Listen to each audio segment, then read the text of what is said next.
Carolina, especially this flight crew, want to be the first one to welcome you to Hartford. For your safety and the safety of those around you, please remain seated with your seatbelt fastened. Seat back tray tables right where they are to the full bottom lock position. And all carry on a quick start under that seat in front of you. Be careful once you open those overhead big spaces to silence them to shift or recline and they will fall out. If you have your cell phone handy, you might turn them on and call your loved ones if you like, but once again, remain seated with those seatbelts properly fastened. You are continuing on with us to Orlando. This is your aircraft. And please just remain seated for a few more moments and let the local customers explain. And Carmen will come from the back and count you as a new customer. Once you get that count, she'll make an announcement in case you need to stretch out or use the lavatory. For those of you leaving us here, drive home safely. Buckle up. Come back and see us.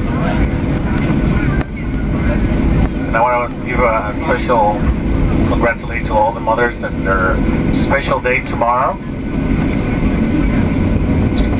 So come back and see us real soon. Welcome to Hartford.